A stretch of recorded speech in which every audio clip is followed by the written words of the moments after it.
Welcome to Tiger Talk, where Wiltrell Hartson gives you dietary advice every week on this show. We just had a very interesting pre-show talk, so it was a little joke for the people that have been here. We are so excited to have Dorian Pringle and Wiltrell and Nate Moore as our guests today. Becca Moore is not with us because unfortunately she froze to the field at Byers, and they are trying to get her off the field. They're working nonstop. They think that she will be able to attend the Hoban game. So let's start with last week's game, which I'm assuming is the biggest upset win in Stark County history.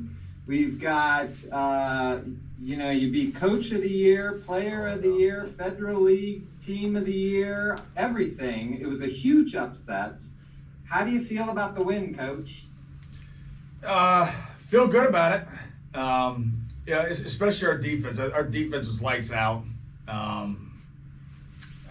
I think going into that last drive against our backups, I think Lake had about 35 yards total offense, and with the shutout. So I don't know that you could play any better. And on a night with the wind as it was, where you have to be able to run the football and you have to be able to stop the run, we were able to do both of those things.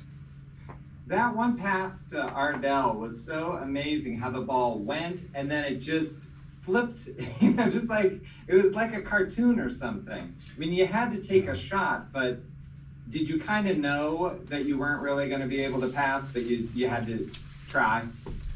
Yeah. I mean, the wind was obviously affecting the balls majorly in pregame. Once you get above 10 to 12 miles an hour, the wind's going to affect the ball somewhat. And we were getting gusts of 20 to 30 miles an hour. And so we knew the wind was going to be a huge factor, especially on special teams, because there is a dramatic effect when the wind is behind you or in front of you. But the wind was so high that really throwing the ball with the wind wasn't a whole lot better than into the wind. It was kind of a wash either way. We were having trouble with our tag screens into their boundary. The wind was really swirling over there. It was odd. But we were throwing the tag screens over into our boundary. The wind was coming from the southwest and kind of whipping through the stadium to the north. And so just the way it was blowing through, we could throw the tag screens to our boundary, especially on the boundary hash. We did a lot of that, which we don't typically do. Usually we're throwing that out to the field where there's more space. But yeah, I mean, ideally you could complete some passes and keep the defense honest a little bit. But you're going to have to be able to run the football against a loaded box in a game like that, and we were able to do it. So Wiltrell, what was the difference for you when it is that cold and you are a hard runner? You're getting 3, 4, 5 yards with a lot of punishment. How did the cold affect that? Well, I couldn't feel my feet the whole game, so that was very effective. But I still try to run as fast as I can. And it was probably the ice on the turf. It hurt it every time you got hit on the ground. But besides that, it wasn't no change for real. It was just really cold. I didn't really think about it till just now, but you got hurt last year, and of course you've been healthy this year. But is that in the back of your mind? On a night like that, anyone could get hurt. Do you just remove that idea that you're going to get hurt and you just go, or how does that work?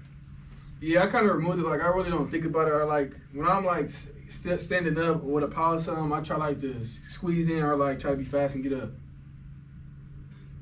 You did a great job. Dorian, what about for you? How did the cold affect your game? I think the biggest thing was the ice on the turf too, because when you fell, it was harder to get up because it was all the cuts on my arms too, and on my knees from the ice on it. There's ice all over the field. I thought that they probably should have been able to do a better job getting that off somehow.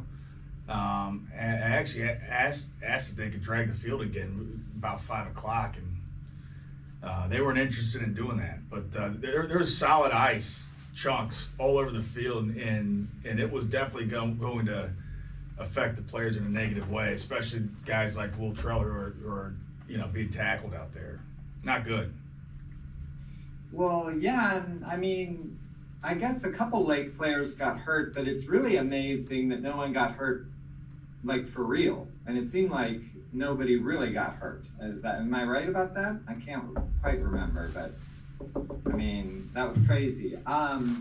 So I love that we have Dorian Wiltrell, because you guys get back there on third down. One of you is going to get the ball, one of you is going to block. I want you guys to talk about what that plays like for the both of you. Do you know who's going to get the ball every time, or is it right before snap? How does that work? It's kind of funny because when we back there together, he'd be like, "You want the ball?" He'd be like, "You want the ball?" I'd be like, "I get the ball." I'd be like, "Go hit somebody," or like we just keep Basically choosing. that, We allow them to switch up where they're aligned based off of that, which is not something that we would typically let the players control, but we let those guys control that. And does Jalen make that decision, or No, they do? No, these guys do. No, he just tell us to Yeah, hurry he up. just tell us to hurry up. Line up. He'd be like, "Do it." All right, he gonna run it. How did you guys feel about that safety? You were out on the field, Dorian. It's Maverick Clark that tackled him, right? Mm-hmm. I think it was actually Dier. Yeah, Deer Maverick. Brother. Oh, it was Dier? Okay. I think Mav got to him first, but Dier really made the tackle. Tell me about that play, Dorian. I thought it was great because it gave like more momentum to the game, and like our offense can go down there and score, give it more opportunities. I think it's funny because of course we want the 7 points, but there really is something like backbreaking about they had one snap of the ball in all of quarter one, and it was a safety, right? I mean, Yeah, that's isn't correct. that more fun than a touchdown? It is. Especially they won the toss and did what we were going to do, which is defer the second half and take the win to start the game. And so we received the ball into the wind. And so, like I said, that's a situation where, I mean, you never want to punt, but you really, really don't want to punt into a win like that. So being able to march the ball down the field, throwing a couple tag screens, really just running the football. And then whether we got stopped on the one or not, that was a really successful drive under those circumstances. Then the safety happens. We get the ball back on a short field, and we're able to march the ball down again, and this time score.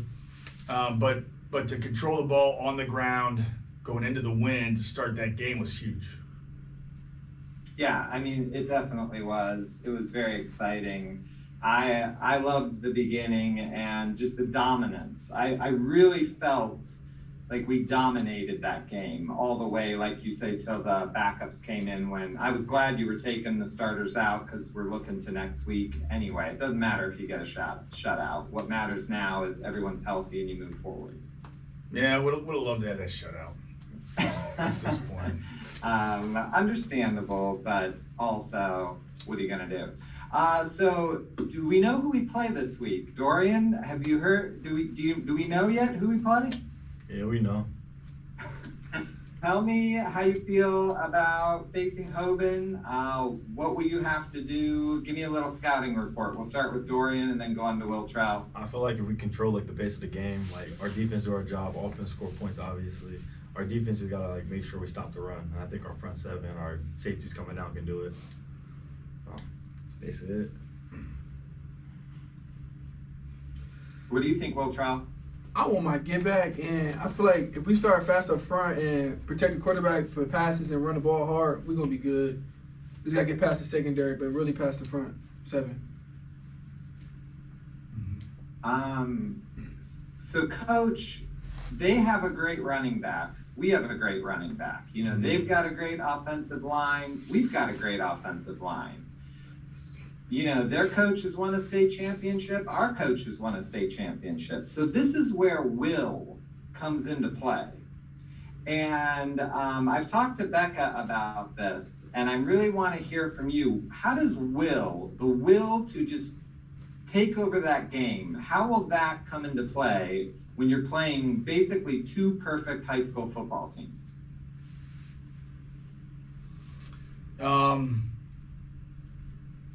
Well, I mean, I think you're going to see two great programs absolutely going at it, and I think you're going to see everybody spent at the end of that game. I mean, everybody's going to leave everything on the field. It's kind of a tongue-in-cheek statement, but you know, usually you would say, you know, the first one to break is probably going to lose, but you know, there's no break in our guys. Our guys don't break. And I think they're probably the same way. So I mean, it's going to be an absolute 48-minute, 4-quarter, you know, slugfest. So that's what I think too. I think it's going to be similar to the 2019 game, where it's going to be a game of inches and field position and things like that, more than a offensive shootout. Is that what you kind of foresee, or do you think it'll be a running back shootout? I mean, I mean, I'm not really in the business of really predicting the games like that, because there's so many variables that go on during a game, and we got to play the game as it unfolds. You know, however that is how it is. So you know, whether it's a shootout or a, you know, defensive, you know, type of ball game, really doesn't matter. We just and those things also really, you know, they're really past tense types of things. We play the game as it unfolds, right? And there's a million variables there, so we don't really get into all the fan stuff, fansplaining. Let's make up a word. We don't get into the fansplaining. Yeah, that's pretty. Yeah, you're here. You can comment on that. I like that. So I'm wearing my favorite Massillon shirt. It's soft. I like it. And I want to know, what is your guys' favorite Massillon? It can be a shirt, a hat, pants, whatever your favorite thing to wear is. I'd like to hear all three of you. What is your favorite article of Massillon clothing that you love to wear? I think it's one of the match shirts, but like the heated ones, like real thick as orange. I like that one the most. Like they got a stripe right here. Okay. Mine's probably the I always wear it. It's the one that pound the bulldog shirt. Oh, yeah, that's my favorite. I mean, I really like the orange jacket that I was given by the Booster Club after my first Achilles victory. I wear that often, you know, at formal events, given the opportunity. But I also have this really nice crew neck, kind of waffly pullover, black pullover that we got. I think it was like 2019 is when they came out with those. And Nike has a way of not sticking with things that are good. Like, I wish they would, like there should be some basic things that they do really well, and they release them every year. They kind of I think they spent too much time trying to be fancy, to be honest. But that's one where they did try to improve it one year, and they got thinner, not as good. And then I think they went away from it. But that black crew neck pullover with the white Nike swoosh and Obi on it, that's probably my favorite. Yeah, interesting. Tiger. I don't think I've seen that one from you. Now, my favorite T-shirt is this one from Homage. Uh-huh. And I know you have this too, Nate, Yeah, which is one. weird. Yeah, I think my version of that shirt, does it say Spielman on the back? Mine doesn't. I think it does. I think I bought it from Chris when he was up here doing one of the youth camps. And I think his wife was off to the side, and she had like some autographed pictures that they were selling, and some shirts like that. And I think they probably took that shirt and put Spielman on the back. I think that's right. I think It mine, makes I sense think mine because says that's a something on the back. Columbus. It's a Columbus company, and they Right. don't make it anymore. And this shirt is Ugh. so soft, and I wish I would have bought two. But so, what's the weather going to be like this week? Do we know? It's not supposed to be as horrible, right? Yeah, it's not supposed to be as bad as last week. It's gonna be cold, but not as cold, and there'll be some wind, but not as windy. That's what it's saying now. So no rain or anything like that. So I think if you like playoff football, this is a game that you'll enjoy being out at. Well, And Infocision's a great venue. It really is, and I'm getting in the car Thanksgiving morning at 4 a.m. and driving 16 hours through, so I will be there to watch us beat Hoban because I could never miss that. So I'll be having my Thanksgiving dinner, while I'm driving up 75. Where will you guys be having your Thanksgiving dinner? Home. Home too. Grandma Same cooking. home. I don't think that we're going anywhere for Thanksgiving this year. Will you guys practice on Thanksgiving? Yeah, we'll practice Thanksgiving morning. We don't have school Wednesday or Thursday, and so we'll be in the morning Wednesday and Thursday. That sounds great. Dorian, I want you to tell me about Wiltrell as a football player, and then Wiltrell, I want you to tell me about Dorian as a football player. Well, I think Trell is most for the running backs at least. He's like the biggest leader on the team for running backs, and like the biggest leader on the team in general. He teaches running backs footwork, the proper steps, how to line up, and he always tells me the plays, even if I don't know him. Even if I do know him, he's telling me what to do. So he always knows what to do and stuff. So I can say he's really accountable. So when we're out there, he always do his job, I always do my job. I know he get the block from me. So I can say Dorian he's like the type of guy you could just say you help him do this, he gonna have your back. He always got your back no matter what. If it's a good run, it's a fumble or not, he always there. So he always a good leader and a good teammate. Even though he always thinks he's a little more powerful. He's a pretty good linebacker too. Yeah, so on both sides of the ball, Yeah. he always doing his job. Can you really imagine that you get to have those two incredible high school football players in the backfield, Coach? Yeah, we're definitely blessed. We're definitely blessed. We feel obviously great about these two guys. And to be honest, we have probably 5 running backs that we feel good about. So we're in a great spot at running back. These two have done a phenomenal job, and Wiltrell's having a historic season. And Dorian, the 1-2 punch that set our two back set has been really, really good for us over the course of the season. And if we had enough carries to give Dorian 300 carries, also he probably has 2,000 yards too. So Definitely. Dorian, what are you doing during first and second down?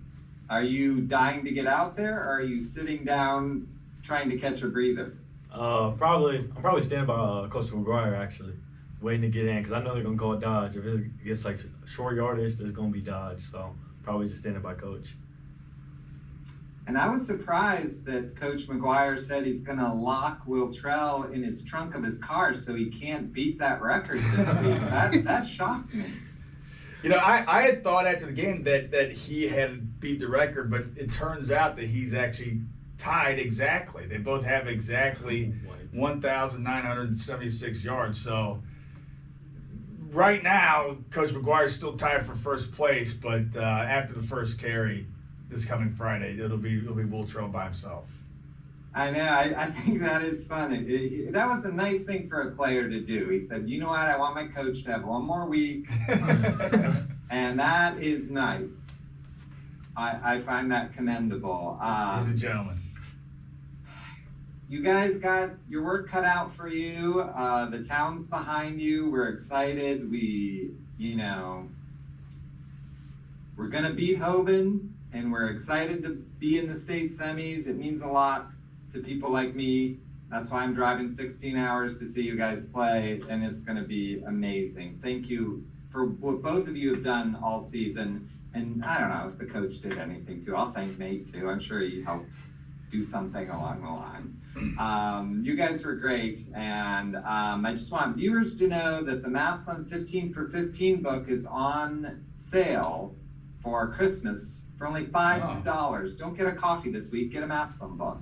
Nice. So you can get that at scottryanproductions.com. Now, poor coach never gets to be a TIG because Becca is, so I was gonna let you start it off, coach, and I'll back you up. Thank you, Scott. Let me see if I can get this done. TIG! ERS!